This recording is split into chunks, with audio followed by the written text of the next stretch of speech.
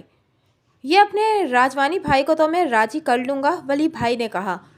وہ دوسرا گواہ اپنا بیگم مرزا کا بیٹا ہے، اس کا بھی کوئی پرابلم نہیں، اپنا غفاریہ بھی اپنے فیور میں بیان دے گا۔ حسانت احمد کے ایم ڈی کی طبیعت میرے کو معلوم نہیں ہے، میں ان سے مل کر بات کروں گا۔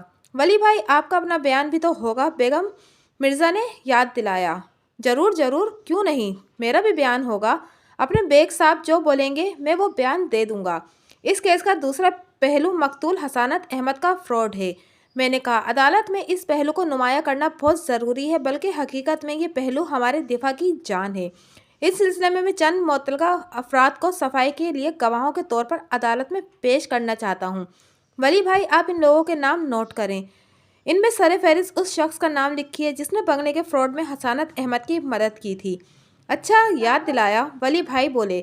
میرے پاس اس کا ملاقاتی کارڈ بھی ہے، وہ یونیورسل اسٹیٹ ایجنسی کا آدمی ہے۔ ان میں سے ایک آدمی کا نام شریف خان ہے اور دوسرے کا صابر صدیقی ہے۔ ایک نام شبنم کے باپ کا اور اس نکاح خواہ کا لکھیے جس نے شبنم اور حسانت احمد کا نکاح پڑھایا تھا۔ یہ لوگ خوشی سے بیان دینے پر تیار نہیں ہوں گے، ان پر قانونی کارروائی کا دباؤ ڈالنا پڑے گا۔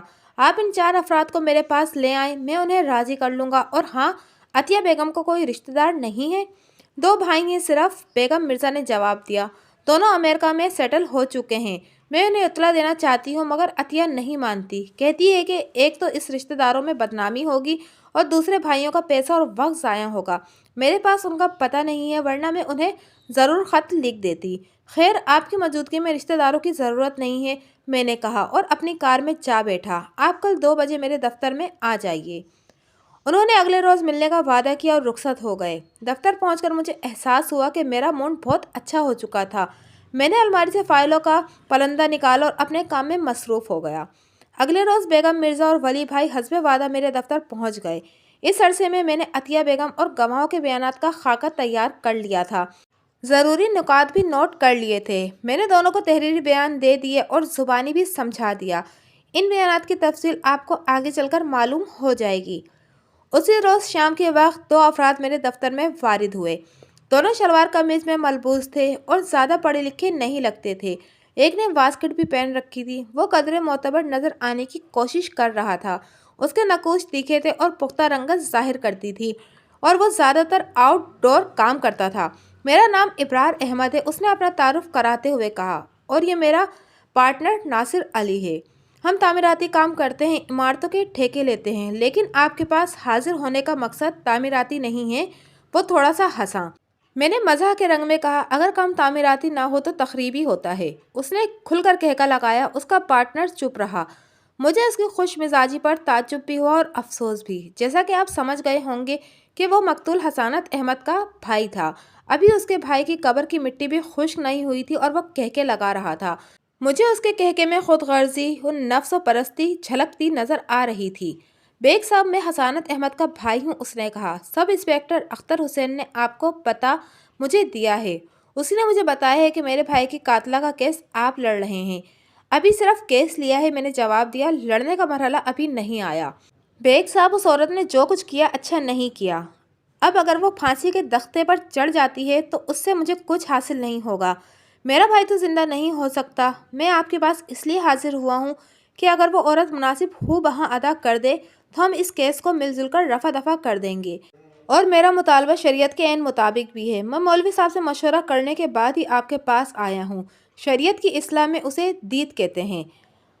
وہ اپنے مردہ بھائی کے پیسے کھڑے کرنا چاہتا تھا۔ بات تو آپ صحیح کہتے ہیں، میں نے کہا، لیکن مجھے یہ بتائیں کہ معاملہ رفع دفع کیسے ہوگا؟ جناب کچھ نہ کچھ کر ہی لیں گے، پولیس بھی ساتھ دینے پر تیار ہے، کچھ رقم ان کو بھی دینا پڑے گی۔ آپ اپنی بات کریں، میں نے کہا۔ آپ کتنی رقم لیں گے؟ مانگنے کا تو میں بہت کچھ مانگ سکتا ہوں، لیکن مجھے اس عورت کے ساتھ ہمدردی ہے۔ بہرحال وہ میرے بھائی کی بیوی تھی، میں صرف 5 لاکھ روپے لوں گا، اور یہ بات جانتا ہوں کہ وہ اب اتنی رقم دے سکتی ہے۔ مجھے اس کی باتیں سن کر غصہ تو بہت آ رہا تھا، مگر میں نے ضبط سے کام لیتے ہوئے کہا، ابرار صاحب، آپ کو یہ بات تو یقیناً معلوم ہو چکی ہوگی کہ قتل کا محرک کیا تھا۔ بیگ صاحب میں کوئی سراغ رسا تو نہیں ہوں، اور دوسری بات یہ ہے کہ حسانت سے میرے زیادہ مراسم نہیں تھے۔ وہ پوزیشنوں والا آدمی تھا، میں مزدوری والا آدمی ہوں۔ ہم اس کی شادی میں ضرور شریک ہوئے تھے، مگر اس کی بیوی کو دیکھ کر ہمیں بڑا دکھ سا ہوا تھا، نہ شکل کی نہ صورت کی، اور عمر بھی زیادہ۔ وہ چاہتی تھی کہ حسانت امریکہ نہ جائے۔ آپ خود سوچئے، آج کل ہر آدمی ترقی کرنا چاہتا ہے۔ آپ نے اپنے حلقے میں بھی یہ بات پھیلائی ہوگی، میں نے کہا۔ میرا لہجہ قطرے تلخ ہو گیا۔ لیکن حقیقت یہ ہے کہ آپ کا بھائی اپنی بیوی کے ساتھ 11 لاکھ روپے کا فراڈ کر کے امریکہ جا رہا تھا۔ جانے سے پہلے اس نے ایک شوخ حسینہ سے خفیہ شادی بھی کر لی تھی، جو اس وقت امریکہ پہنچ چکی ہے۔ اب آپ اپنا حصہ وصول کرنے آ گئے ہیں۔ ابرار صاحب، مجھے آپ پر افسوس ہو رہا ہے۔ یقین کریں، اس بیوہ عورت نے اگر موقع ملنے پر آپ کے سینے میں بھی خنجر اتار دیا تو مجھے کوئی تعجب نہیں ہوگا۔ بیواؤں کو مال کھانے والے کا یہی انجام ہوا کرتا ہے۔ وہ ایک جھٹکے سے اٹھ کھڑا ہوا، بولا، مجھے معلوم نہیں تھا کہ آپ اتنے کمزور اور جذباتی آدمی ہیں۔ بلکہ صحیح بات تو یہ معلوم ہوتی ہے کہ آپ اپنی فیس کھری کرنے کے لیے کیس ختم نہیں کرنا چاہتے۔ اور جاتے جاتے یہ بات بھی سن لیں، اس نے منہ پر ہاتھ پھیرا، اگر میں نے اس خونی بیوہ کو سولی پر نہ چڑھوا دیا تو میرا نام بھی ابرار احمد نہیں، 302 کا کیس بنواؤں گا، کراچی کا سب سے بڑا وکیل کروں گا جو آپ کے چھکے چھڑوا دے گا۔ بات ختم کرتے ہی وہ اپنے پارٹنرز کے ہمراہ تیزی سے رخصت ہو گیا۔ تقریباً 1 گھنٹے کے بعد سیٹھ ولی بھائی میرے دفتر میں داخل ہوئے۔ ان کے ہمراہ 3 افراد تھے، 2 معمر افراد تھے، جن میں سے ایک مولوی صاحب تھے، ایک ادھیڑ عمر شخص تھا جس نے سفاری سوٹ پہن رکھا تھا۔ ولی بھائی نے ان کا تعارف کرواتے ہوئے کہا، بیگ صاحب، یہ شبنم کے والد قائم علی ہیں، یہ مولوی علی احمد ہیں۔ انہوں نے شبنم اور حسانت احمد کا نکاح پڑھایا تھا، اور یہ قمر حسین ہے، اسٹیٹ ایجنٹ۔ حسانت احمد کو گلشن والا بنگلہ اسی نے دلوایا تھا، اور یہی جعلی مالک مکان بنا تھا۔ یہ سب اس شرط پر گواہی دینے کے لیے تیار ہوئے ہیں کہ آپ ان کے خلاف کوئی دوسری کارروائی نہیں کریں گے۔ میں سمجھ گیا ولی بھائی انہیں قانونی کارروائی کی دھمکی دے کر میرے پاس لائے تھے۔ قائم علی کو اپنی بدنامی کا ڈر تھا۔ مولوی صاحب نے پہلی بیوی اور چیئرمین کی اجازت کے بغیر ایک شادی شدہ شخص کا دوسرا نکاح پڑھوا دیا تھا، جو کہ غیر قانونی فعال تھا۔ اسٹیٹ ایجنٹ قمر حسین نے جعلی مالک مکان بن کر ایک عورت کو دھوکہ دیا تھا، اور غالباً اس نے جعلی دستاویزات تیار کرنے میں بھی حسانت احمد کی مدد کی تھی۔ رسمی بات چیت کے بعد مولوی صاحب نے کہا، وکیل صاحب، میں نے اللہ کو جان دینی ہے، یقین کریں مجھے اس بات کا قطعاً کوئی علم نہیں تھا کہ حسانت احمد پہلے سے شادی شدہ ہے۔ اس نے اپنے آپ کو کنوارا ظاہر کیا تھا۔ غیب کا علم تو صرف اللہ تبارک تعالیٰ کو ہے۔ میں نے اس کی بات پر یقین کر لیا اور نکاح پڑھا دیا۔ ہمیں بھی اس بات کا علم نہیں تھا، وہ شبنم کے باپ قائم علی نے کہا۔ میں اتنا احمق نہیں تھا کہ اپنی بچی کو ایک شادی شدہ شخص کے پلے باندھ دیتا، اور پھر میری بچی ماشاءاللہ لاکھوں میں ایک ہے، اس کے لیے رشتوں کی کوئی کمی نہیں تھی۔ میں نے ولی بھائی کی دھمکی کو ذہن میں رکھتے ہوئے کہا، بات یہ ہے کہ ملزمہ کے لواحقین آپ لوگوں کے خلاف قانونی کارروائی کرنے کی باتیں کر رہے ہیں، لیکن آپ ملزمہ کی دفاع کے سلسلے میں ہمارے ساتھ تعاون کریں گے تو ہم آپ کے خلاف کوئی دوسری کارروائی نہیں کریں گے۔ مولوی صاحب نے پوچھا، آپ ہم سے کس قسم کا بیان چاہتے ہیں؟ میں نے تینوں کو ان کے بیانات سمجھا دیے۔ ان بیانات کا ذکر آگے آئے گا۔ 7 دن کا ریمانڈ پورا ہونے کے بعد پولیس نے عطیہ بیگم کو عدالت میں پیش کیا اور مزید 7 دن کا ریمانڈ طلب کیا۔ عدالت میں سرکاری وکیل کے علاوہ ایک اور وکیل بھی تھا جس کا نام مصطفیٰ علی تھا۔ وہ بھی استغاثہ کی طرف سے پیش ہوا تھا۔ میں سمجھ گیا تھا کہ اسے ابرار احمد نے وکیل کیا تھا۔ اس کا مطلب یہ تھا کہ اس نے کھوکھلی دھمکی نہیں دی تھی۔ مصطفیٰ علی ہائی کورٹ کا وکیل تھا اور اس کا شمار بڑے وکیلوں میں ہوتا تھا۔ اس نے ریمانڈ کے حق میں دلائل دیتے ہوئے کہا، جناب والا، ملزمہ پولیس کے ساتھ تعاون کرنے سے گریز کر رہی ہے۔ انکوائری آفیسر نے مجھے بتایا کہ ملزمہ اپنے وکیل کے ایما پر خود کو فاطر العقل ثابت کرنے کی کوشش کر رہی ہے، اور ابھی تک اس نے بیان بھی نہیں دیا۔ جناب عالی، مجھے فاضل وکیل کے اس ریمارک پر اعتراض ہے کہ ملزمہ میرے ایما پر خود کو فاطر العقل ثابت کرنے کی کوشش کر رہی ہیں۔ کیا میں موصوف سے پوچھ سکتا ہوں کہ ان کی معلومات کا ذریعہ اور ثبوت کیا ہے؟ موکل ہمیشہ اپنے وکیل کی ہدایت پر عمل کرتا ہے، اس نے کہا، اور یہ ایک ایسی بات ہے جس کے لیے ثبوت کی کوئی ضرورت نہیں۔ جناب عالی، میں نے اپنے موکلوں کو کبھی پاگل بننے کا مشورہ نہیں دیا۔ ہو سکتا ہے کہ فاضل وکیل ایسا کرتے ہوں۔ عدالت نے اعتراض درست تسلیم کرتے ہوئے وکیل استغاثہ کو حکم دیا کہ وہ وکیل صفائی کے بارے میں الزامی لب و لہجہ اختیار نہ کریں۔ میں نے موقع سے فائدہ اٹھاتے ہوئے کہا، جناب عالی، میری موکلہ عدالت میں موجود ہیں، آپ اس سے سوال جواب کر کے اس کی ذہنی کیفیت کا اندازہ لگا سکتے ہیں۔ ملزمہ نے کبھی بھی پولیس کے ساتھ تعاون کرنے سے گریز نہیں کیا۔ ملزمہ ہر وقت اور اس وقت بھی بیان دینے کے لیے تیار ہیں۔ حقیقت یہ ہے کہ پولیس داستہ بیان ریکارڈ کرنے سے گریز کر رہی ہے۔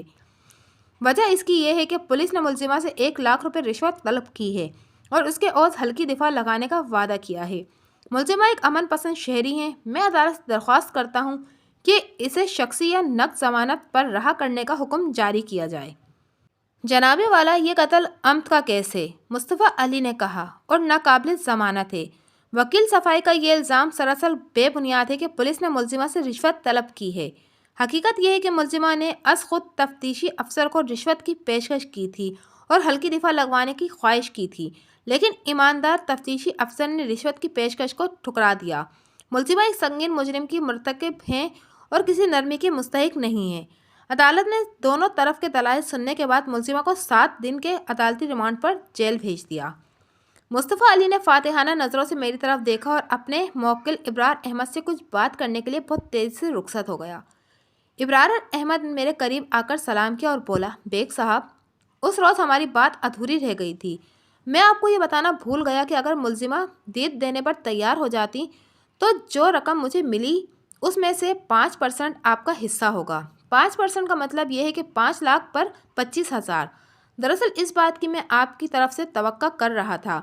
میں نے اسے گھورتے ہوئے کہا، معلوم ہوتا ہے کہ آپ کا کاروبار کچھ اچھا نہیں چل رہا۔ خیر، کاروبار تو برا بھی نہیں ہے۔ اس نے پر امید نظروں سے میری طرف دیکھا۔ دراصل میں کاروبار کو وسعت دینا چاہتا ہوں۔ میں نے ہمدردانہ انداز میں اس کے کندھے پر ہاتھ رکھا اور کہا، ابرار احمد، ذرا غور سے میری بات سننا۔ تمہارے بھائی کا نام حسانت احمد تھا۔ حسانت کے معنی ہیں نیکیاں، لیکن تمہارے بھائی بدیوں کا کمر بستہ تھا، اس لیے وہ اپنے خون میں رنگین کیا گیا۔ اس کا خون اس زمین میں جذب ہوا۔ میں نے فرش پر پیر مارا اور اس لمحے کا تصور کرو جب وہ زمین پر پڑا دم توڑ رہا تھا۔ اس وقت اسے ایک بیوہ عورت سے ہتھیائے ہوئے 11 لاکھ روپے یاد نہیں آ رہے ہوں گے، بلکہ اپنی بدعمالیاں یاد آ رہی ہوں گی۔ وہ اس میں بمسمہ تھا۔ اب تم بھی اس کے نقش قدم پر چل رہے ہو۔ ابرار نیک لوگوں کو کہتے ہیں، مگر تم برے لوگوں والا کام کرنا چاہتے ہو۔ دیکھو، ان عدالتوں میں کامیابی اور ناکامیاں بے معنی ہیں۔ سب سے بڑا جج اوپر بیٹھا ہے۔ انسان کو اس سے قاضی القضات سے ڈرنا چاہیے، جس کے فیصلوں کے خلاف کہیں اپیل نہیں کی جا سکتی۔ یاد رکھو، اگر تمہیں اس مظلوم بیوہ کا پیسہ مل گیا تو نہ صرف تمہارا کاروبار بلکہ تم خود بھی تباہ ہو جاؤ گے۔ اس نے اپنے کندھے سے میرا ہاتھ جھٹک دیا اور 2 قدم پیچھے ہٹ کر غصیلی نظروں سے مجھے گھورنے لگا۔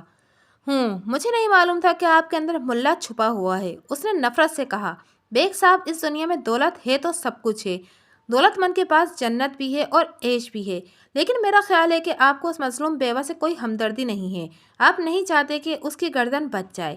میں نے افسردگی سے سر ہلایا اور وہاں سے رخصت ہو گیا۔ اگلی چند پیشیوں کے دوران کچھ نہیں ہوا۔ نہ تو پولیس نے چالان پیش کیا اور نہ ہی عطیہ بیگم کی ضمانت ہوئی۔ اس معاملے میں مصطفیٰ علی یقیناً کامیاب رہا تھا۔ اس نے ملزمہ کی ضمانت نہیں ہونے دی تھی۔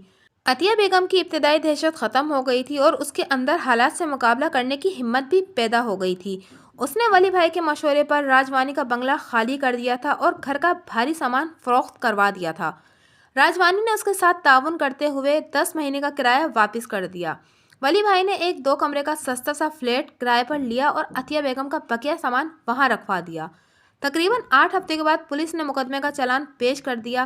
یہ دیکھ کر مجھے کسی قدر اطمینان ہوا کہ پولیس نے دفعہ 304 عائد کی تھی۔ اس دفعہ کے ملزم کو جرم ثابت ہو جائے پر 10 سال یا عمر قید ہو سکتی ہے، پھانسی کی سزا نہیں ہو سکتی، اور یہی دفعہ لگنی بھی چاہیے تھی۔ عدالتی کارروائی اور گواہوں کے بیانات کا ذکر کرنے سے پہلے عطیہ بیگم کے بیان کے بنیادی حصے کا ذکر کر دینا مناسب ہوگا۔ اصل بیان جو عدالت میں داخل کیا گیا تھا خاصا طویل ہے اور کئی صفحات پر مشتمل ہے۔ میں صرف اتنے حصے کا ذکر کرنا چاہتا ہوں جو کہانی کو سمجھنے کے لیے ضروری ہے۔ عطیہ بیگم کے بیان کے مطابق اس جہاز کی روانگی سے 2.5-3 گھنٹے پہلے یہ خبر ملی کہ اس کا شوہر حسانت احمد اس کے بنگلے کی فروخت سے حاصل ہونے والی 11 لاکھ روپے سمیت امریکہ فرار ہو رہا ہے۔ اسے یہ بھی پتہ چلا کہ حسانت نے شبنم نامی ایک خوبصورت لڑکی سے شادی کر لی ہے۔ اس خبر نے اس کے اندر شدید اشتعال پیدا کر دیا، کیونکہ وہ اپنے شوہر سے نہ صرف محبت کرتی تھی بلکہ اس پر بے پناہ اعتماد بھی کرتی تھی۔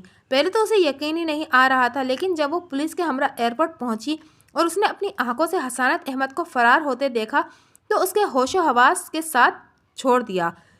پکڑے جانے کے باوجود جب حسانت احمد نے پولیس افسر کے ساتھ سودے بازی شروع کر دی تو وہ ڈری کہ کہیں پولیس افسر رشوت لے کر حسانت کو باہر لے جانے کی اجازت نہ دے دیں۔ اس صورتحال کے پیش نظر وہ اپنے شوہر کو روکنے کا کوئی طریقہ سوچنے لگی۔ تبھی اسے عبدالغفار اور غفاریہ کی جیب میں خنجر کا دستہ جھانکتا ہوا نظر آیا۔ اس کے ذہن میں فوراً یہ بات آئی کہ وہ اپنے شوہر کو زخمی کر دے تو وہ یقینی طور پر جہاز میں سوار ہونے کے قابل نہیں رہے گا۔ یہ خیال آتے ہی اس نے غفاریہ کی جیب سے خنجر نکالا اور اپنے شوہر پر وار کرنے شروع کر دیے۔ یہ عطیہ بیگم کے بیان کا بنیادی حصہ تھا جس کے آگے بھی ذکر آئے گا۔ ممکن ہے کہ کچھ قارئین کو اس بیان میں کچھ کمی پیشی نظر آئے، اس لیے اتنا عرض کر دینا ضروری سمجھتا ہوں کہ کبھی کبھی حقیقت کو قانون کے مطابق کرنے کے لیے تھوڑا سا تصرف بھی کرنا پڑتا ہے۔ قانون داں اور قانون پر نظر رکھنے والے دوست میرا نقطہ سمجھ جائیں گے۔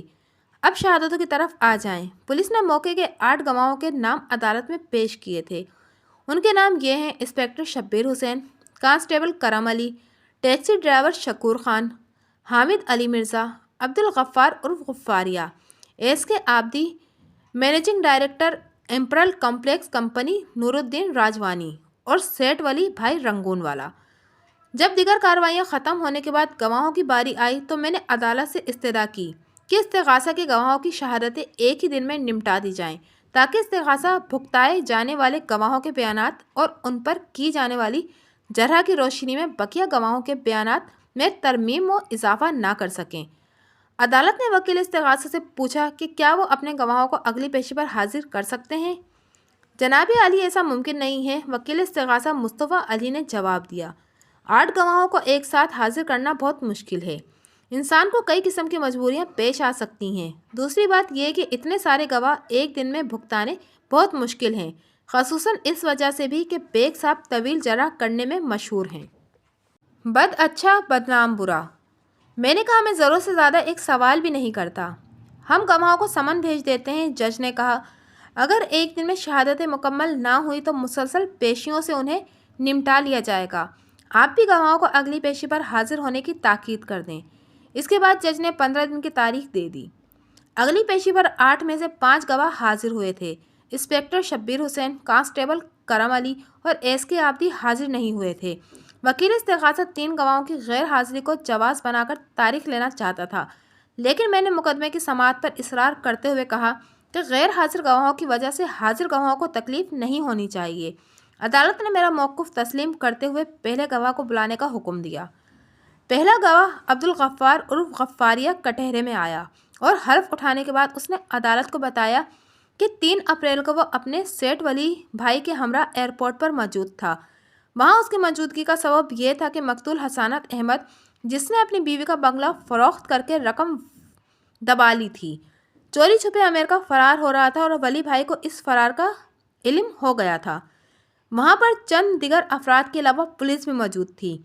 انسپکٹر نے حسانت احمد کو اس وقت روکا جب وہ ڈپارچر لاؤنج میں داخل ہو رہا تھا۔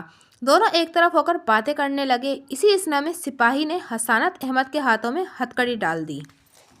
عبدالغفار نے اپنے بیان میں مزید کہا کہ اچانک عطیہ بیگم نے اس کی پتلون کی جیب سے خنجر نکال لیا اور اپنے شوہر پر حملہ کر دیا۔ اس کے ساتھ ہی وہاں افراتفری مچ گئی۔ تھوڑی دیر کے بعد حسانت احمد فرش پر گر گیا۔ انسپکٹر نے عطیہ بیگم سے خنجر چھین لیا اور اسے قابو میں کر لیا۔ عبدالغفار کا بیان سنتے ہی مصطفیٰ علی کے چہرے پر الجھن نمودار ہو گئی۔ اس کا بیان ختم ہوتے ہی وہ آگے آیا اور قدرے برہمی سے پوچھا، مسٹر عبدالغفار، تم نے پولیس کو جو بیان دیا ہے اس میں خنجر کا کوئی ذکر نہیں ہے۔ سر، پولیس نے مجھ سے خنجر کے بارے میں پوچھا ہی نہیں تھا، اس نے جواب دیا۔ میں نے خود اس لیے ذکر نہیں کیا کہ کہیں پولیس مجھے غیر قانونی اسلحہ رکھنے کے جرم میں گرفتار نہ کر لے۔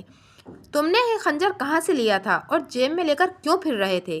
یہ خنجر سیٹ ولی بھائی کا ہے، انہوں نے مجھے رکھنے کے لیے دیا تھا۔ وکیل استغاثہ نے جج سے کہا، جناب عالی، یہ وکیل صفائی کا سکھایا ہوا بیان معلوم ہوتا ہے، پورے چلان میں اس بات کا کوئی ذکر نہیں ہوا۔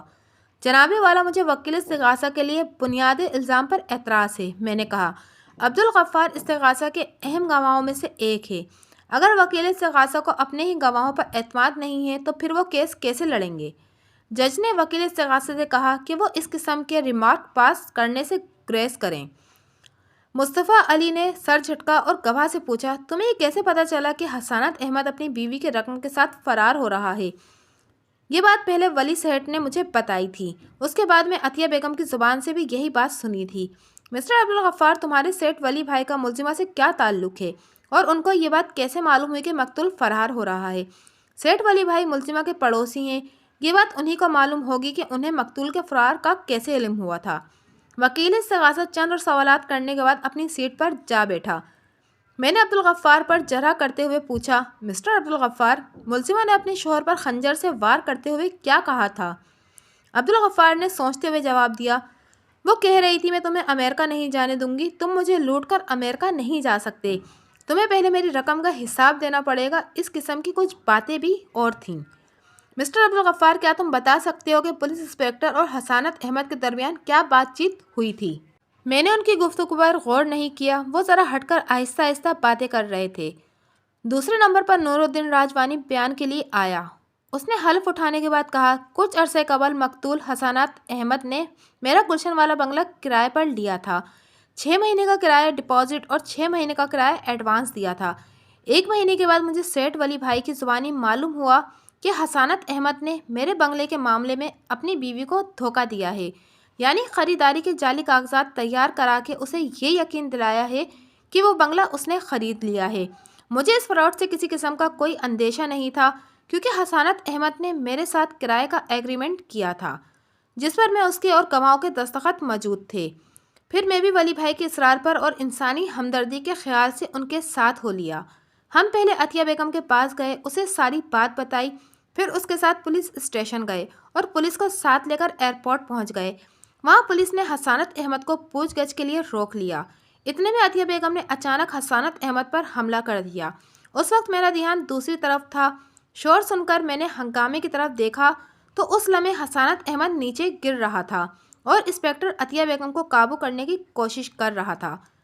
اس کا بیان ختم ہوا تو وکیل استغاثہ نے پوچھا، راجوانی صاحب، جب ملزمہ آپ کے ساتھ روانہ ہوئی تو اس کے پاس کیا کچھ تھا؟ میں نے ایک پرس کے علاوہ اس کے پاس کوئی چیز نہیں دیکھی، راجوانی نے جواب دیا۔ کیا اس کے دونوں ہاتھ نظروں کے سامنے تھے یا ایک ہاتھ اس نے چھپا رکھا تھا؟ وکیل صاحب، میں اتنے غور سے عورتوں کی طرف دیکھنے کا عادی نہیں ہوں۔ راجوانی صاحب، یہ بتائیے کہ ملزمہ نے اپنے شوہر پر کس چیز سے حملہ کیا تھا؟ میرا خیال ہے کہ وہ خنجر ہی تھا، کیونکہ میں نے انسپکٹر کو ملزمہ کے ہاتھ سے خنجر چھینتے دیکھا تھا۔ وکیل استغاثہ نے کہا، آپ کہتے ہیں کہ آپ نے ملزمہ کے پاس پرس کے علاوہ کوئی چیز نہیں دیکھی، کیا آپ کے خیال میں ملزمہ نے وہ خنجر اپنے پرس میں چھپا رکھا تھا؟ میں نے اٹھ کر فوراً اعتراض کیا، جناب والا، مجھے اعتراض ہے، حقائق کا گواہ کے خیالات سے کوئی تعلق نہیں ہے۔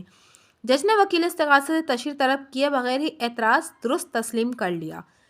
وکیل استغاثہ نے سوال کے الفاظ تبدیل کرتے ہوئے پوچھا، راجوانی صاحب، یہ بتائیے کہ ملزمہ نے خنجر کہاں سے لیا تھا؟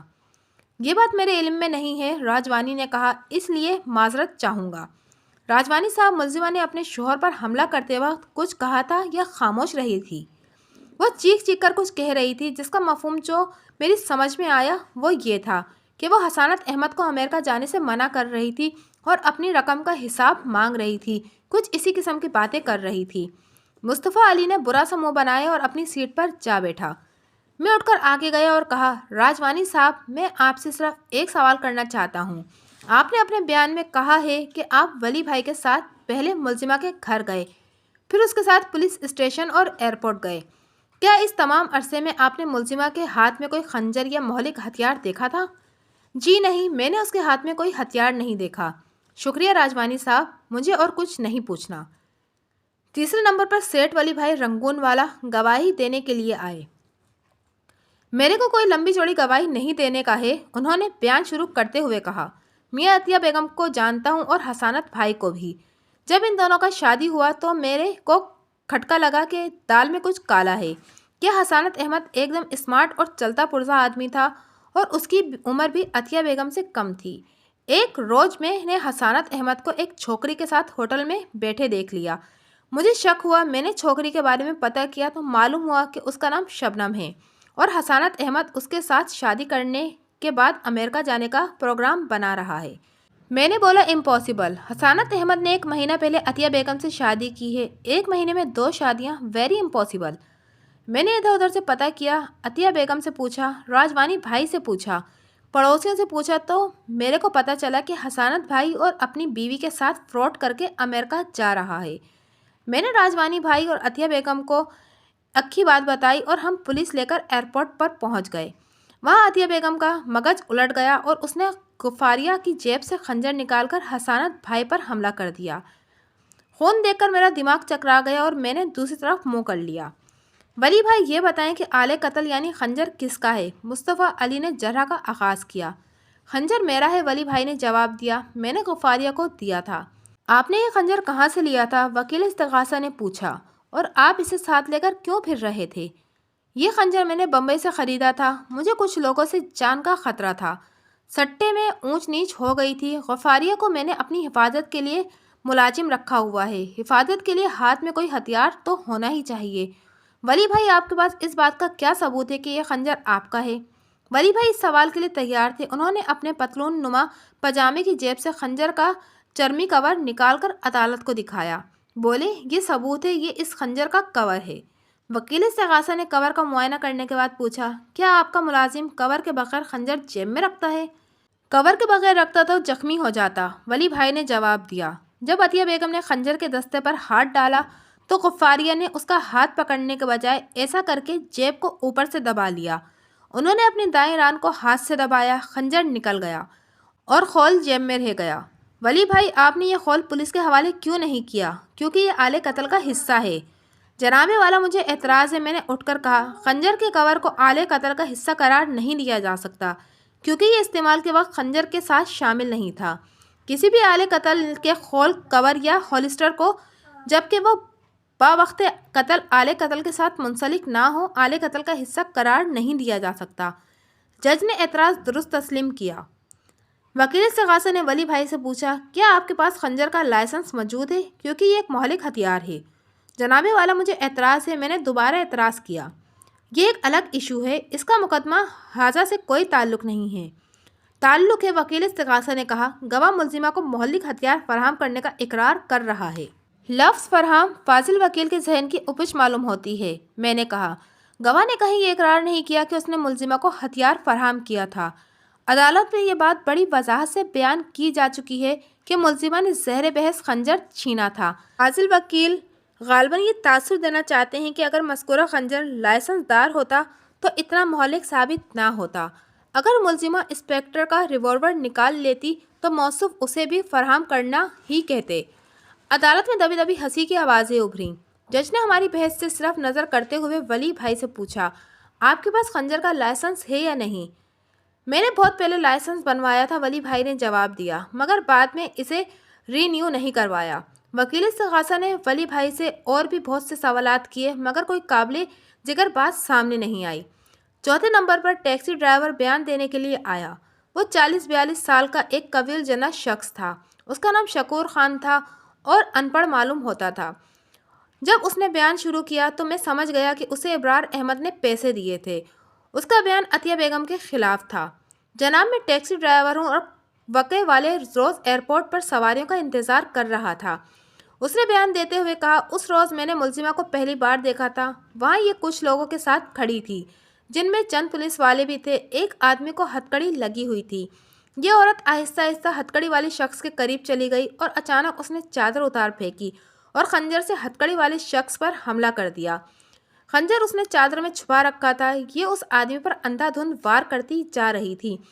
صاف نظر آ رہا تھا کہ اسے قتل کرنا چاہتی ہے۔ وہ بیچارہ ہتھکڑی سمیت زمین پر ڈھیر ہو گیا۔ بعد میں مجھے پتا چلا کہ وہ اس کا آدمی تھا۔ وار کرتے وقت یہ اسے کہہ رہی تھی کہ آج میں تمہیں زندہ نہیں چھوڑوں گی، اور اس نے اسے واقعی مار ڈالا۔ اس کا بیان ختم ہوا تو وکیل استغاثہ نے پوچھا، کیا تم مقتول کو جانتے تھے؟ کیا تمہاری اس سے کوئی رشتہ داری تھی؟ نہیں جناب، اس شریف آدمی کو تو میں نے پہلے کبھی نہیں دیکھا تھا، ٹیکسی ڈرائیور نے جواب دیا۔ کیا تمہیں یقین ہے کہ ملزمہ نے خنجر چادر میں چھپا رکھا تھا اور کسی دوسرے آدمی سے نہیں لیا تھا؟ نہیں جناب، وہاں خنجر لے کر کون جاتا ہے؟ ملزمہ نے چادر کے اندر سے خنجر نکالا تھا، میں نے خود دیکھا تھا۔ وکیل استغاثہ کے سوال ختم ہوتے ہی میں نے جرح کے لیے آگے آ گیا۔ شکور خان، کیا تم اس عدالت کو بتاؤ گے کہ وقوع والے روز ملزمہ نے کس قسم کی جوتی پہن رکھی تھی؟ میرا جوتی کی طرف دھیان نہیں گیا، اس نے جواب دیا۔ میں نے کہا تمہیں یہ تو معلوم ہوگا کہ اس نے کس رنگ کا لباس پہن رکھا تھا۔ اس نے بالوں میں ہاتھ پھیرا اور بولا مم مجھے کپڑوں کا رنگ بھی یاد نہیں رہا۔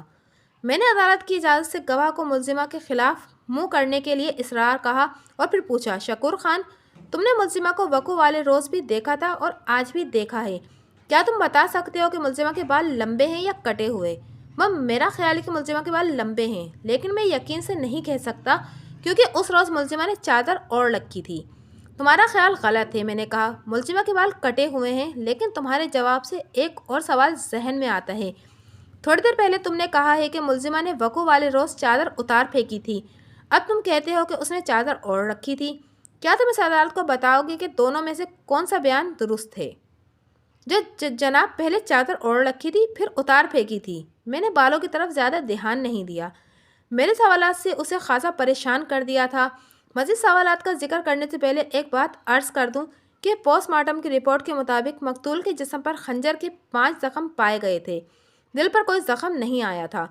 میں نے سلسلہ سوالات جاری رکھتے ہوئے کہا شکور خان تمہیں یہ بات یقیناً معلوم ہوگی کہ ایئرپورٹ کی عمارت میں لوگوں کا خاصا ہجوم ہوتا ہے، یہ بتاؤ کہ وقوع والے روز وہاں اندازاً کتنے لوگ ہوں گے؟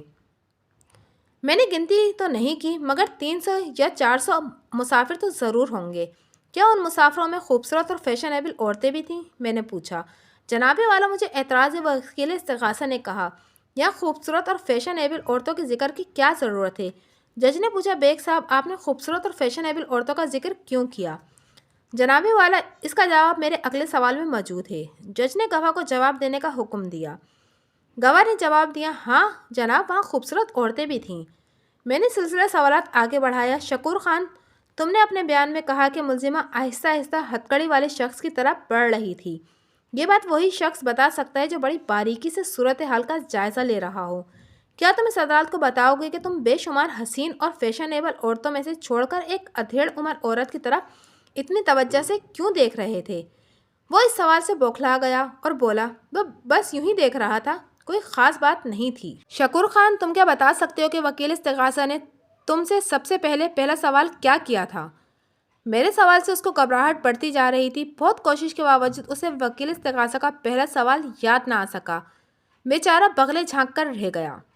شکور خان تم اپنے بیان میں کہا ہے کہ ملزمہ نے اپنے شوہر پر وار کرتے ہوئے یہ کہا تھا کہ آج میں تمہیں زندہ نہیں چھوڑوں گی، لیکن ابھی ہم نے دیکھا کہ تمہیں 15-20 منٹ پہلے کی کہی ہوئی بات یاد نہیں ہے، کیا تم اس عدالت کو بتاؤ گے کہ اتنی پرانی بات تمہیں کیسے یاد رہ گئی، یا یہ بات تمہیں کسی نے یاد دلائی تھی؟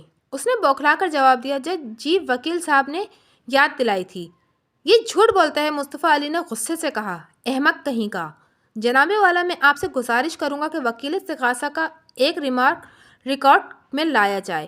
میں نے کہا فاضل وکیل نے اپنا گواہ کو جھوٹا اور احمق کہا ہے، ایسی صورت میں شکور خان کی گواہی قابل سماعت نہیں ہے، بلکہ میں یہ درخواست کروں گا کہ اس شخص کے خلاف جھوٹی گواہی دینے پر قانونی کارروائی کی جائے۔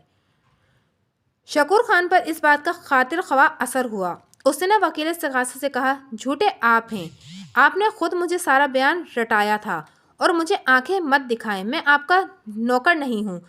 وہ جج کی طرف مڑا اور ہاتھ جوڑتے ہوئے بولا حضور میں آپ سے معافی مانگتا ہوں، میں نے لالچ میں آ کر یہ بیان دیا ہے، میں وہاں موجود ضرور تھا مگر اتنی باریک باتیں مجھے معلوم نہیں تھیں، میری توبہ میں آئندہ کبھی ایسی حرکت نہیں کروں گا۔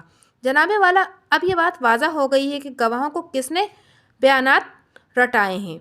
جج نے گواہ شکور کو منحرف قرار دے دیا اور اگلی پیشی تک کے لیے سماعت ملتوی کر دی۔ اگلی پیشی پر دیگر 3 گواہوں میں سے کوئی بھی حاضر نہیں ہوا۔ انسپکٹر شبیر حسین کے بارے میں اطلاع ملی کہ وہ ایک ہنگامے میں شدید زخمی ہو گیا تھا اور اسپتال میں پڑا تھا۔ ایس کے آبدی کے بارے میں پتہ چلا کہ وہ یورپ کے ٹور پر چلا گیا تھا اور اس کی واپسی کے بارے میں یقینی اطلاع نہیں تھی کہ کب واپس آئے۔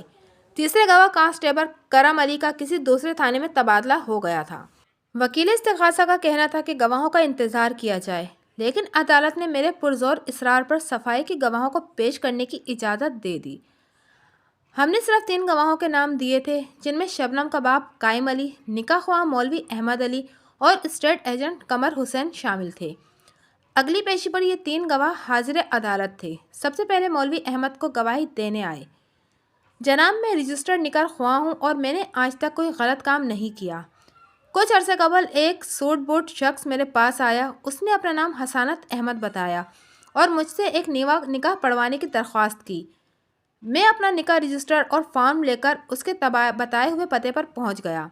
وہاں 8-10 افراد بیٹھے ہوئے تھے. جب نکاح فارم پور کیا گیا تو مجھے پتہ چلا کہ وہ نکاح خود حسانت احمد کا تھا. لڑکی کا نام شبنم بنت قائم علی بتایا گیا. حسانت نے حاضرین کی موجودگی میں خود کو غیر شادی شدہ ظاہر کیا.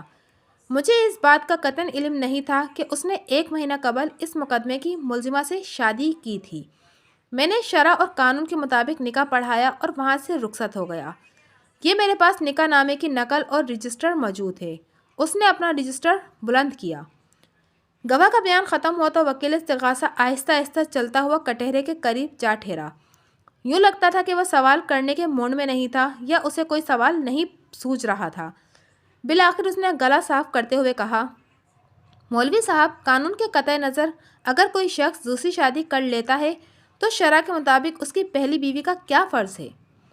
مولوی صاحب نے انکساری سے جواب دیا، جناب، آپ مجھ سے زیادہ عالم فاضل ہیں اور اس سوال کا بہتر جواب آپ کو معلوم ہوگا.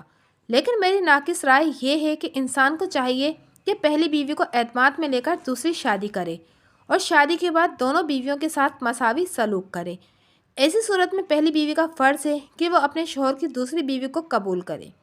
وکیل استغاثہ نے ایک ہی سوال پر اکتفا کیا. میں نے بھی کوئی سوال نہیں کیا.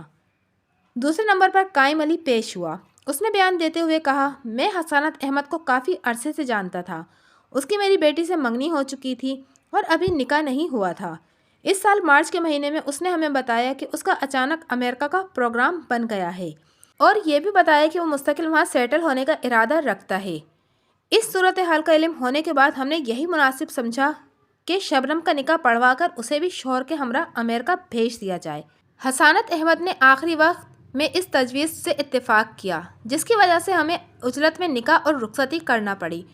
ہمیں یہ بات ہرگز معلوم نہ تھی کہ حسانت احمد نے صرف 1 ماہ پہلے ملزمہ سے شادی کی تھی. گواہ کا بیان ختم ہوا تو وکیل استغاثہ نے پوچھا، آپ کی بیٹی شبنم کہاں ہے؟ وہ امریکہ میں ہے، قائم علی نے جواب دیا. جس روز قتل کی واردات ہوئی اسی روز حسانت احمد اور میری بیٹی پین ایم کے طیارے سے امریکہ جا رہے تھے. حسانت احمد لیٹ ہو گیا. شبنم جہاز میں سوار ہو گئی اور آخری وقت تک حسانت احمد کا انتظار کرتی رہی. اسے کچھ علم نہیں تھا کہ یہاں کیا سانحہ پیش آ چکا ہے. اسی روز کے بعد حسانت احمد کی موت کا علم ہوا. وہ امریکہ ملازمت کر رہی ہے. آپ کے خیال میں حسانت احمد کیسا آدمی تھا؟ وکیل استغاثہ نے پوچھا. وکیل صاحب، دل کا تو حال اللہ ہی جانتا ہے. ہم نے اسے اچھا سمجھ کر بیٹی دی تھی. کیا آپ کے علم کے مطابق حسانت احمد نے کبھی فراڈ کیا ہے؟ نہیں جناب، میرے علم میں ایسی کوئی بات نہیں ہے. وکیل استغاثہ چند ادھر ادھر کے سوالات کے بعد اپنی سیٹ پر جا بیٹھا.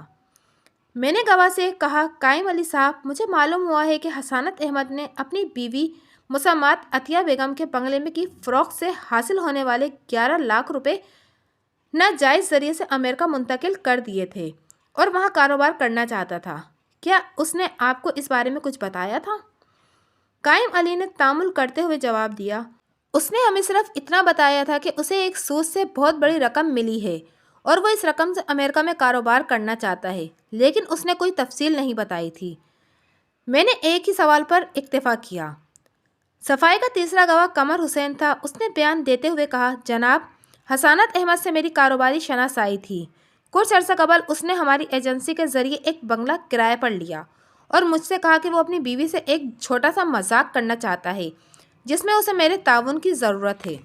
میں نے کہا، کوئی بات نہیں، میں حاضر ہوں. پھر میں جھوٹ موٹ کا مالک مکان بن گیا اور اس کی بیوی کے سامنے اس کی ہاں میں ہاں ملاتا گیا. اس نے اپنی بیوی پر یہ ظاہر کیا کہ بنگلہ اس نے خرید لیا ہے. مجھے یہ بات ہرگز معلوم نہ تھی کہ وہ اپنی بیوی کے ساتھ فراڈ کر رہا ہے. وکیل استغاثہ نے پوچھا، قمر حسین، کیا حسانت احمد نے اپنی بیوی کے ساتھ واقعی مذاق کیا تھا یا فراڈ کیا تھا؟ میرا خیال ہے اس نے فراڈ کیا تھا. قمر حسین نے کہا، یہ بات مجھے بعد میں لوگوں کی زبانی معلوم ہوئی تھی. آپ کے پاس کیا ثبوت ہے اس نے اپنی بیوی کے ساتھ فراڈ کیا تھا؟ ثبوت تو نہیں ہے جناب، لیکن کہتے ہیں کہ زبان خلق کو نکار خدا سمجھو. کیا مقتول حسانت احمد نے اس سے پہلے بھی کبھی کسی کے ساتھ فراڈ کیا تھا؟ میرے علم میں ایسی کوئی بات نہیں ہے. میرا اس کے ساتھ اتنا قریبی تعلق نہیں تھا. وکیل استغاثہ خاصی الجھن محسوس کر رہا تھا کیونکہ مقدمے کی بنیادی حقیقت یعنی حسانت احمد کے قتل کے بارے میں کوئی اشتباہ نہیں تھا۔ ہم نے یہ موقف بھی اختیار نہیں کیا تھا کہ عطیہ بیگم واردات کی ذمہ دار نہیں تھیں۔ میرا خیال ہے کہ وکیل استغاثہ میرا زاویہ دفاع سمجھ چکا تھا، مگر اسے توڑنے کی کوئی تدبیر اس کی سمجھ میں نہیں آ رہی تھی۔ حسانت احمد نے بنگلے کی خریداری کے جو نقلی کاغذات عطیہ بیگم کو دیے تھے، ان کی مصدوقہ نقل میں نے عدالت میں داخل کر چکا تھا اور فراڈ کا معاملہ بھی ایک ثابت شدہ حقیقت تھی۔ وکیل استغاثہ کی جرح ختم ہوئی تو میں نے قمر حسین سے پوچھا، قمر حسین، جب آپ کو معلوم ہوا کہ حسانت احمد نے اپنی بیوی کے ساتھ 11 لاکھ روپے کا فراڈ کیا ہے اور ایک حسین لڑکی کے ساتھ شادی کر کے امریکہ فرار ہو رہا ہے، تو آپ کا کیا رد عمل تھا؟ سر، مجھے یہ بات سن کر نہ صرف دکھ ہوا بلکہ ندامت بھی ہوئی، کیونکہ میں دانستہ طور پر اس کا آلے کار بن گیا تھا۔ اس لیے میں نے از خود کو اپنے آپ کو اس گواہی کے لیے پیش کیا۔ میری خواہش ہے کہ کسی طرح ملزمہ کو اس کی رقم واپس مل جائے۔ یہاں تک کارروائی مکمل ہو جانے کے بعد وکیل استغاثہ نے اصرار کیا کہ استغاثہ کے بقیہ گواہوں کے بیانات بھی ریکارڈ کیے جائیں۔ میں نے عدالت سے کہا کہ مجھے گواہوں کے بیانات پر کوئی اعتراض نہیں، مگر پہلی بات تو یہ ہے کہ گواہ دستیاب نہیں ہیں، اور دوم یہ کہ کوئی نئی بات سامنے آنے کی توقع نہیں ہے۔ وکیل استغاثہ فقط مقدمے کو تول دینا چاہتے ہیں، جو انصاف کے تقاضوں کے منافی ہے۔ عدالت نے دونوں طرف کے دلائل سننے کے بعد 15 دن کی تاریخ دیتے ہوئے کہا کہ اگر اس تاریخ کو وکیل استغاثہ گواہوں کو حاضر کرنے میں کامیاب ہو گئے تو ان کے بیانات بھی ریکارڈ کر لیے جائیں گے، ورنہ مقدمے کی کارروائی آگے بڑھا دی جائے گی۔ ایک بات کے ذکر کا مجھے خیال نہیں رہا، استغاثہ کے گواہوں کے بیانات والے دن گواہ حامد علی مرزا عدالت میں موجود تھے، لیکن کمی وقت کی سبب ان کا بیان ریکارڈ نہیں ہو سکا تھا۔ ان کا بیان اگلی پیشی پر ہوا تھا، بہت مختصر بیان تھا اور خنجر والے پوائنٹ پر ولی بھائی کے بیان کی تصدیق کرتا تھا۔ اگلی پیشی پر وکیل استغاثہ بقیہ گواہوں کو پیش کرنے میں ناکام رہا، لہٰذا عدالت نے 15 دن کی تاریخ دیتے ہوئے وکیل استغاثہ سے کہا کہ وہ دلائل کی تیاری کر کے آئیں۔ مجھے اس بات کا بہت افسوس تھا کہ میں باوجود کوشش کے عطیہ بیگم کی ضمانت نہیں کروا سکا تھا۔ اس کی ایک وجہ یہ تھی کہ میں نے ضمانت کے حق میں وہ دلائل استعمال نہیں کیے تھے جو میں صفائی کے دلائل کے طور پر استعمال کرنا چاہتا تھا۔ اگر وکیل مخالف کو صفائی کے بنیادی دلائل کا علم ہو جائے تو وہ اس کا توڑ کرنے کی کوشش کرتا ہے، اسی لیے بہت سی باتوں کو شروع میں چھپا کر رکھنا پڑتا ہے۔ اگلی پیشی پر وکیل استغاثہ نے ملزمہ کے خلاف دلائل دیتے ہوئے کہا، جناب، سارا کیس 2 اور 2 4 کی طرح واضح ہے۔ میرے موکل کا قتل وقتی اشتعال کا نتیجہ نہیں تھا۔ ملزمہ گھر سے یہ فیصلہ کر کے نکلی تھی کہ وہ اپنے شوہر کو موقع ملتے ہی قتل کر دیں گی۔ آلے قتل کے بارے میں بعض گواہوں نے جو بیانات دیے ہیں وہ جانبداری پر مبنی معلوم ہوتے ہیں۔ گواہ ولی بھائی حامد علی مرزا اور عبدالغفار کی ہمدردیاں واضح طور پر ملزمہ کے ساتھ ہیں۔ یہ لوگ ملزمہ کے پڑوسی اور پرانے تعلق دار ہیں، اسی لیے انہوں نے آلے قتل کے بارے میں 2 رخ بیانی سے کام لیا ہے۔ حسانت احمد گرفتار ہو چکا تھا، اس کے ہاتھوں میں ہتکڑی لگ چکی تھی۔ یہ کہنا کہ وہ پولیس کی رشوت کو دے کر جہاز پر سوار ہو سکتا تھا ایک خیالی کہانی ہے۔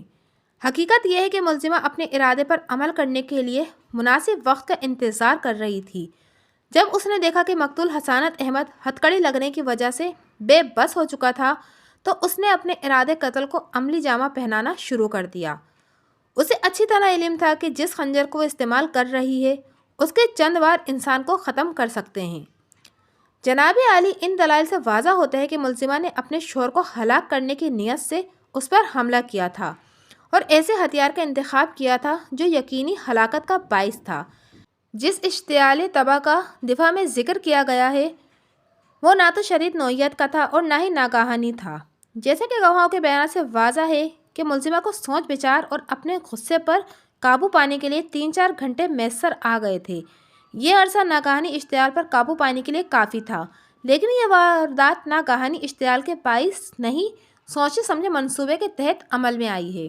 لہٰذا میں عدالت سے درخواست کرتا ہوں کہ انصاف کا تقاضا پورا کرنے کے لیے ملزمہ پر دفعہ 302 لگائی جائے اور اسے سزائے موت سنائی جائے تاکہ یہ سزا دوسروں کے لیے باعث عبرت ہو۔ وکیل استغاثہ کے دلائل خاصے طویل تھے، میں نے آپ کے سامنے خلاصہ پیش کر دیا ہے۔ اگلی پیشی پر جب میں دلائل دینے کے لیے کھڑا ہوا تو عدالت کا کمرہ افسانوی عدالت کی طرح نہ تو کھچا کھچ بھرا ہوا تھا اور نہ ہی دل دھڑنے کا کوئی مسئلہ درپیش تھا۔ ویسے عدالت میں کچھ لوگ موجود تھے۔ میں نے دلیل کا آغاز کرتے ہوئے کہا، جناب عالی، جب کوئی شخص کسی کو دھوکہ دینا چاہتا ہے تو اپنے تمام طبعی جذبات کو ایک طرف کر دیتا ہے۔ وہ نہ تو کسی بات پر ناراض ہوتا ہے اور نہ ہی غصے کا اظہار کرتا ہے، خواہ غصے کی وجہ کتنی ہی جائز کیوں نہ ہو۔ جس طرح ایک کامیاب انشورنس ایجنٹ گاہک کی ہر بات کو برداشت کرنا اپنا فرض سمجھتا ہے، اسی طرح ایک کامیاب فراڈیہ اپنے شکار کو کسی پہلو سے ناراض نہیں ہونے دیتا۔ جناب عالی، حسانت احمد نے دھوکے کی نیت سے میری موکلہ سے شادی کی تھی۔ یہ بات واقعات و شواہد کی روشنی میں بالکل واضح ہو چکی ہے۔ پہلا دھوکہ اس کے مد نظر یہ تھا کہ وہ اپنے ایم ڈی کی ہدایت پر بہر صورت ملزمہ کا بنگلہ خریدنا چاہتا تھا۔ حسانت احمد کے ایم ڈی ایس کے عابدی کا وہ بیان جو انہوں نے پولیس کو دیا تھا ریکارڈ میں موجود ہے۔ میں اپنی موکلہ سے معذرت کے ساتھ یہ کہوں گا کہ اس کا اور حسانت کا کوئی جوڑ نہیں تھا۔ حسانت احمد کی عمر میری موکلہ سے کم تھی اور وہ ایک خوبرو اور اسمارٹ شخص تھا، لیکن اس نے خود کو ایک دکھی اور محبت میں ٹھکرائے ہوئے انسان ظاہر کر کے ملزمہ کو اپنے جال میں پھانس لیا۔ چونکہ وہ ملزمہ کو دھوکہ دینا چاہتا تھا، اس لیے وہ 4 ہفتے تک اسے محبت اور خوش اخلاقی کا فریب دیتا رہا۔ یہاں تک کہ ملزمہ اس کے شہر میں ایسی گرفتار ہوئیں کہ اس کے لیے جان دینے کے لیے بھی تیار ہو گئیں۔ جناب عالی، محبت کے فریب اور محبت کی ناکامی کی کہانیاں قتل اور خودکشی پر منتج ہوتی رہی ہیں۔ یہ ایک ایسی بات ہے جس کے لیے کسی مثال یا ثبوت کی ضرورت نہیں۔ میری ادھیڑ عمر موکلہ اپنی محبت کرنے والے شوہر پر اپنا سب کچھ نچھاور کرنے کے لیے تیار تھیں، لیکن جب اسے معلوم ہوا کہ اس کا محبت کرنے والا شوہر فریبی اور خود غرض تھا تو اس کی مایوسی، غصہ اور اشتعال ایسی انتہا پر پہنچ گیا کہ اس کے حواس خمسہ نے کام کرنا چھوڑ دیا۔ جناب عالی، کچھ ناگہانی اشتعال ایسے ہوتے ہیں جس کا اثر اور رد عمل فوری ہوتا ہے لیکن دیر پا نہیں ہوتا۔ مثلاً ٹام ہیری کی بیوی کو چھیڑتا ہے تو ہیری فوراً اشتعال میں آ جائے گا، لیکن اس اشتعال کا اثر دیر پا نہیں ہوگا، چند گھنٹوں کے بعد اس کا اثر زائل ہو جائے گا۔ مگر کچھ اشتعال ایسے ہوتے ہیں جو انسان کو رفتہ رفتہ اپنی گرفت میں لیتے ہیں، اور انسان ان کے بارے میں جتنا زیادہ سوچتا ہے ان کی شدت میں اتنا ہی اضافہ ہوتا چلا جاتا ہے۔ حسانت احمد نے اپنی بیوی کو محبت کا فریب دے کر جو اشتعال دلایا تھا وہ ایسی ہی نوعیت کا تھا۔ اس اشتعال کے اثرات اس کی ساری زندگی کو اپنی لپیٹ میں لینے والے تھے، کیونکہ وہ گھریلو ماحول سے محروم ایک تنہا عورت ہے۔ اس کی نہ تو کوئی اولاد ہے اور نہ ہی کوئی رشتہ دار اس شہر میں موجود ہے۔ جناب عالی، یہ اس واردات کا پہلا محرک تھا۔ ملزمہ کو جب اس فریب کا علم ہوا تو اس وقت اس کی جو دلی کیفیت ہوئی اس کے اظہار کے لیے میرے پاس الفاظ نہیں ہیں۔ اس پر مستزادیہ یہ کہ حسانت نے ملزمہ کو اس کے بنگلے سے محروم کر کے بے گھر کر دیا۔ ملزمہ کی کوئی آمدنی نہیں ہے، اس کا گزارا اپنے بنگلے کے اوپری منزل کے کرائے سے چل رہا تھا۔ حسانت احمد نے اسے محبت سے محروم کیا، ازواجی زندگی سے محروم کیا، برسوں کے بنے ہوئے ٹھکانے سے محروم کیا، اور یہاں تک کہ اس کی آمدنی سے محروم کر دیا جو اس کی بنیادی ضروریات کی کفیل تھیں۔ وہ شفاق شخص ان اثرات اور نتائج سے بخوبی واقف تھا۔ اگر وہ فرار ہونے میں کامیاب ہو جاتا تو آپ میری موکلہ کو اس کٹہرے میں نہ دیکھ سکتے جہاں وہ اس وقت کھڑی ہیں۔ اتنا بڑا صدمہ پہنچنے کے بعد اس کا زندہ رہنا محال تھا۔ گمان غالب یہ ہے کہ صدمے سے اس کا ہارٹ فیل ہو جاتا، یا وہ سامنے نظر آنے والی طویل اور ویران زندگی پر موت کو ترجیح دیتی۔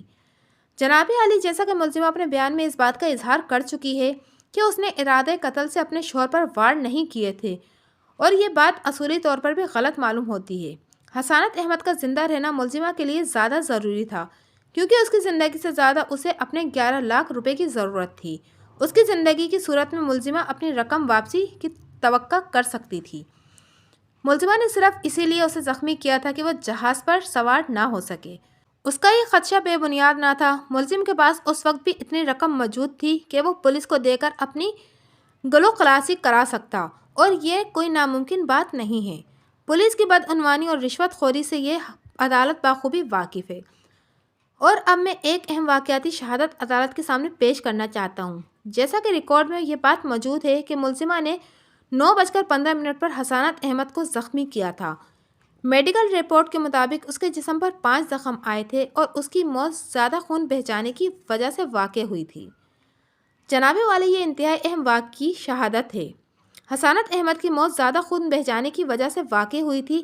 اس اعتبار سے میں یہ کہنے میں حق بجانب ہوں کہ حسانت احمد کی قاتل پولیس ہے۔ میڈیکل رپورٹ کے مطابق حسانت احمد کی باڈی 10:35 پر اسپتال پہنچی تھی، یعنی پولیس نے تقریباً 1.5 گھنٹے تک زخمی حسانت احمد کو کوئی طبی امداد فراہم نہیں کی اور اس کا خون بہنے دیا۔ یہ کوئی اچنبھے کی بات نہیں کہ پولیس کے بارے میں اس قسم کی شکایتیں عام ہیں۔ پولیس زخمی کو نظر انداز کر دیتی ہے اور ضابطے کی کارروائیوں میں الجھ جاتی ہے۔ جناب عالی، میں نے 3 مستند ماہر ڈاکٹروں سے میڈیکل رپورٹ کی بنیادی سرٹیفکیٹ حاصل کیے ہیں۔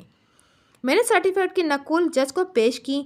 3 ڈاکٹروں نے منقطع طور پر یہ فیصلہ دیا ہے کہ اگر زخمی کو فوری طبی امداد فراہم کر دی جاتی تو وہ بچ سکتا تھا۔